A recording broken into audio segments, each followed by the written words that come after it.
In April and May, we have lost 22.7 million jobs. The second wave of COVID pandemic was not just hard for India's healthcare system, but also for the country's economy. Indians have been losing their jobs since COVID-induced lockdowns began. And the number of people who went back to work after lockdowns started easing has retracted.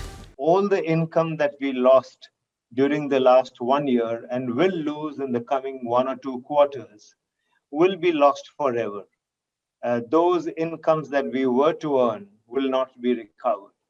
It's also the case that the country has become a little weaker, with a large part of its consumer classes having lost jobs and incomes, having possibly taken large amounts of debt. So their ability to recover and pump the economy back into a high growth phase is compromised. So it will take a long time before we recover entirely from this, and what is lost is lost. The simplest way of looking at this is how many jobs have we lost. So in April and May, we have lost 22.7 million jobs. This is the second wave, April and May 2021. Just for reference, the total number of jobs in the country is of the order of 400 million. So imagine out of 400 million people who were employed, 22.7 million of them have lost their jobs in the past 2 months. There is obviously a fall in income as well. The income numbers will take about 4 or 5 more months before we get them. But I would say that there is a substantial income loss as well. This data does not account for jobs in the informal sector.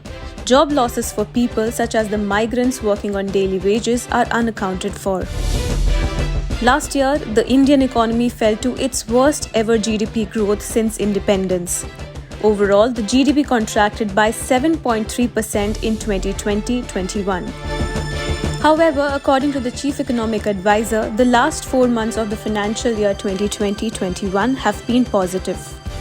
From an economic perspective, at least for Q3, Q4, and for this year, the change in the GVA is more representative of what has happened in the economy. But this is just for, I would think this would be for the exceptional circumstances that we are in. If you see, GVA change is 3.7% for Q4, while GDP growth is 1.6%. While the challenges last year were unprecedented, the opposition claims that the government was unprepared to deal with them. 2020-21 has been the darkest year of the economy in 4 decades. The performance in the 4 quarters of 2020-21 tells the story. The first 2 quarters witnessed a recession, minus 24.4% and minus 7.4%. The performance in the third and fourth quarters did not herald a recovery.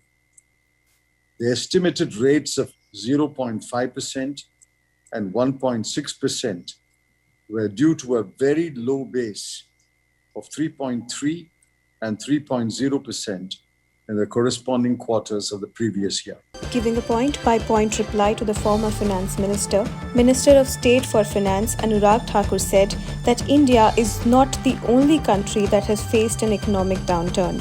He also said that he was not surprised that P. Chidambaram chose to ignore hard data and went with whataboutery. Now, with so many Indians losing their jobs, from what it seems, an already sluggish Indian economy is back to square one. Just like last year, the government's preparedness to put the economy back on track is being questioned. Will the Indian economy suffer massive losses this time as well? Or will India learn from 2020's experiences?